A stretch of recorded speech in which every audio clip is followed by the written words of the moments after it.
Halo semuanya, selamat datang lagi di penjelasan ringkas kita. Oke, hari ini kita bakal ngebedah satu misteri hukum yang jujur aja benar-benar panas dan bikin polarisasi tajam banget. Ini soal kasus dugaan ijazah palsu mantan Presiden Joko Widodo. Di luar sana tuh banyak banget simpang siur, klaim sepihak, dan ya, drama. Tapi tenang aja, kita bakal singkirin semua kebisingan itu dan ngebongkar fakta-faktanya secara langsung, netral, dan pastinya terstruktur. Langsung aja kita lihat peta jalan kita buat hari ini. Kita mulai dari penundaan hukum 392 hari, terus masuk ke inti perselisihan, perdebatan keadilan restoratif, investigasi yang menyeluruh, apa kata para ahli, dan terakhir, jalan ke depan. Kita bakal urai semua bahasa hukum yang ribet dari kedua belah pihak tanpa memihak sama sekali. Bagian 1. Penundaan hukum 392 hari. Nah, ini nih salah satu misteri paling besar dari materi yang kita kaji kali ini. Bayangin aja, 392 hari. Udah lebih dari setahun sejak laporan pertama diajukan di tanggal 30 April soal dugaan hoaks ijazah ini. Buat ukuran penyidikan kasus, waktu tunggu segini tuh bener-bener luar biasa lama. Kok bisa ya kasus sebesar ini ngendon aja di meja polisi sama jaksa? Ini bakal kelihatan banget bedanya kalau kita bandingin sama kasus-kasus raksasa lain di Indonesia. Kasus Ferdy Sambo itu cuma butuh 72 hari buat pemberkasan. Kasus kopi sianida Jessica Wongso memakan waktu 141 hari. Tapi kasus Roy Suryo dan kawan-kawan ini tembus 392 hari. Buat kubu tersangka, penundaan yang ekstrim ini tuh jadi bukti nyata kalau dari awal kasusnya emang rapuh dan kurang bukti. Terus, apa sih sebenarnya yang bikin proses ini macet total? Kita masuk ke bagian 2, inti perselisihan dijelaskan. Kita harus paham dulu nih, apa yang lagi diperbutin mati-matian sama dua tim hukum ini.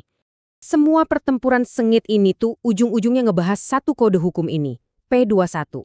Singkatnya, P21 itu status pas berkas dari polisi udah dibilang lengkap sama kejaksaan, dan kasusnya siap disidang di meja hijau. Nah, pihak pelapor alias timnya Jokowi pengen banget status P21 ini segera keluar. Di sisi lain, para tersangka ngeyel banget kalau P21 ini nggak pantas dan nggak boleh kejadian. Klaim mereka beda jauh banget loh. Di satu sisi, tersangka bilang, lah nggak ada buktinya. Ijazah asli itu kan cuma selembar kertas, tunjukin aja kertasnya, beres kan? Tapi pelapor langsung ngebalas. Mereka bilang udah nyerahin lebih dari 700 barang bukti dan 120 saksi lebih ke polisi. Para tersangka sampai nanya balik, buat apa saksi ratusan orang cuma buat ngebuktiin satu lembar ijazah universitas? Sekarang kita bahas argumen hukum utama dari kubu tersangka. Bagian 3, perdebatan keadilan restoratif. Ini adalah manuver pertahanan yang benar-benar krusial.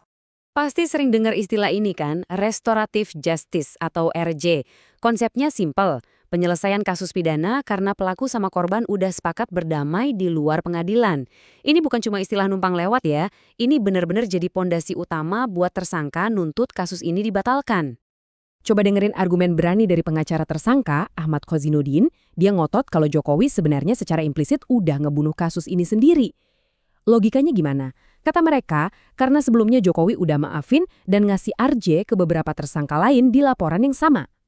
Menurut kubu tersangka, pas pengampunan itu terjadi, otomatis seluruh kasus hukumnya dianggap mati. Nah, coba deh kita mikir bareng-bareng soal logika ini. Ada satu laporan polisi, di dalamnya ada 5 tersangka awal. Terus, kalau 3 orang udah dimaafin dan dapat RJ, apakah kasusnya otomatis gugur buat 2 orang sisanya? Ini nih pertanyaan prosedural yang dipegang erat banget sama kubu tersangka buat nutup kasus ini selamanya. Tapi, hukum kan selalu punya 2 sisi koin ya. Kita putar haluan dan lihat serangan balik dari kubu pelapor di bagian 4, investigasi yang menyeluruh. Buat ngeruntuhin argumen RJ tadi, tim pelapor bawa 2 istilah Latin yang krusial ini. Tempus delicti alias waktu persis kejadiannya, sama locus delicti alias tempat kejadiannya. Mereka pakai 2 konsep ini buat membantah-mentah klaim kalau kelima tersangka itu adalah satu paket kesatuan. Kubu tersangka kan kekeh, satu laporan polisi berarti cuma ada satu kejahatan. Tapi pengacara pelapor langsung ngebantah keras. Tunggu dulu, di laporan itu sebenarnya ada 31 objek kejahatan yang beda-beda. Masing-masing tersangka ini diduga nyebarin info di acara TV yang beda, tempatnya beda, dan harinya juga beda. Jadi secara hukum, kalau si A dimaafin, ya nggak bisa dipakai buat ngebersihin kejahatannya si B dong. Jadi, poin krusialnya itu ada di sini. Seperti yang ditegasin pengacara pelapor, Rifai Kusumanegara, inisiatif pengampunan itu sama sekali bukan dari Jokowi, tapi tersangkanya sendiri yang memohon. Dan yang paling penting, kubu pelapor ngotot kalau mereka pengen banget kasus ini masuk ke persidangan. Mereka lagi nungguin P21 turun, biar semua narasi ini bisa dibersihin secara terang benderang di pengadilan. Wah, kalau muter-muter gini terus, kapan kelarnya? Makanya, kita melangkah ke bagian 5, apa kata para ahli. Kita butuh perspektif pihak ketiga buat paham kenapa sistem hukum ini kayaknya jalan di tempat. Pakar hukum pidana Prof. Fikar Hajar ngasih peta yang simpel nih dari KUHP.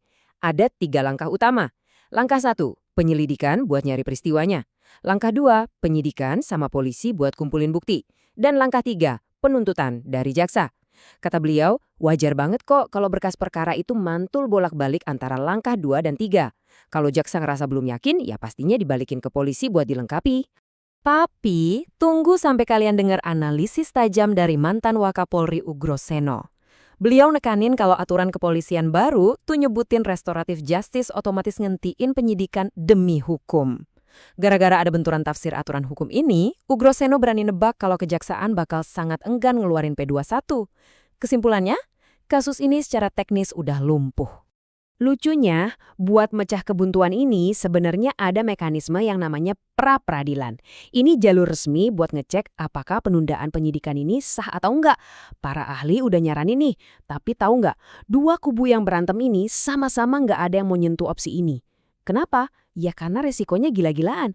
Sekali salah satu pihak kalah di pra-peradilan, hancur sudah reputasi politik dan moral mereka. Nah, itu bawa kita ke bagian akhir, bagian 6, jalan ke depan. Setelah ngebedah semua fakta-fakta tadi, sebenarnya di mana sih posisi kita sekarang? Intinya, ini tuh benar-benar jalan buntu yang epik banget. Di satu sudut, tersangka maunya SP3, alias kasus ditutup selamanya, gara-gara merasa kurang bukti dan ngerasa ada cacat prosedur akibat RJ tadi. Di sudut seberangnya, pelapor menuntut P21, kasus maju ke pengadilan. Motifnya jelas, mereka pengen ngebuktiin secara sah di depan jutaan rakyat Indonesia kalau ijazah itu beneran asli. Titik. Terus kenapa sih hal ini penting banget buat kita pantau? Karena implikasi sejarahnya gede banget. Kalau ini tembus P21 dan maju ke sidang, kita bakal nyaksiin momen super langka di mana seorang mantan Presiden Republik Indonesia duduk di kursi saksi. Tapi, kalau kasusnya mendadak dihentikan secara sepihak, ya misterinya bakal terus ngegantung di udara. Obrolan warung kopinya nggak akan pernah bener-bener selesai. Jadi, ini ninggalin satu pertanyaan pamungkas buat kita semua. Akankah kasus yang udah gantung selama 392 hari ini menguap gitu aja dalam diam? Ataukah semua buktinya bakal dibongkar habis-habisan di bawah ketukan palu hakim di pengadilan terbuka? Nah, gimana menurut kalian? Terima kasih ya udah gabung di penjelasan ringkas kita kali ini. Tetap kritis, teruslah belajar, dan sampai jumpa di pembahasan materi sumber kita yang berikutnya.